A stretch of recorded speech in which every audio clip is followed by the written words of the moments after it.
Hello everyone, this is Sayali and welcome to our Raas Mela. তো আমাদের এখানে রাস বসে গেছে, কালকে কিন্তু রাস পূর্ণিমা। আর রাসের সব থেকে আকর্ষণীয় যে মিষ্টিটা পাওয়া যায় সেটা আমি তোমাদেরকে এখন দেখাবো।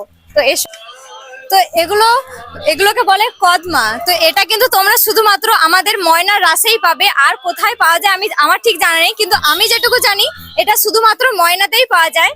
তো কালকে রাস পূর্ণিমা, কাল থেকে মেন পুজোটা বসবে। ওইদিকে প্যান্ডেল বসে গেছে, ঠিক মতো হয়তো বসেনি।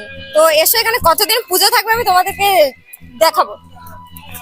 কাকু যদি কিছু বলেন, পুজো কবে থেকে শুরু হবে, কতদিন থাকবে? কাল থেকে শুরু হবে, 15 দিন মেলা চলবে। 15 দিন মেলা চলবে।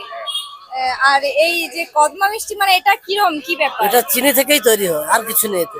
শুধু চিনি দিয়ে? শুধু চিনি আর লেবু, টক জল, টক লেবু, আর কিছুই নেই। তো তোমরা দেখতে পাচ্ছ মাথার উপরে কিন্তু বড় বড় কদমা রয়েছে। আরো বড় বড় কদমা হয়। আরো বড় কদমা হ্যাঁ, হয়? আমরা এক বছর ভাদুকে দিয়েছিলাম, বড় বড় কদমা দিয়েছিলাম। আচ্ছা, ওই ভাদু এসেছিল, ওই ভাদুকে দিয়েছিলাম। তো থ্যাংক ইউ।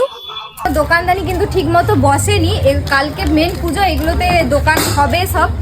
অল্প অল্প হয়ে যাচ্ছে, কিন্তু কাল পরশু থেকে পুরোটা কমপ্লিট হয়ে যাবে। তো তোমরা এখানে আরেকটি আকর্ষণীয় জিনিস, যেটা হলো এখানে চারপাশে জল আর মাঝখানে রয়েছে দ্বীপ। ওই দ্বীপের ওই সাইডে যে বাড়িগুলো রয়েছে ওখানে থাকতেন রাজা লাউ সেন। তো ওই মেলার ভেতরে গিয়ে তো তোমাদেরকে আমি ভিউটা দেখিয়েছি। তো এই ওভার ব্রিজের থেকে ভিউটা কেমন লাগে তোমরা একবার দেখে নাও।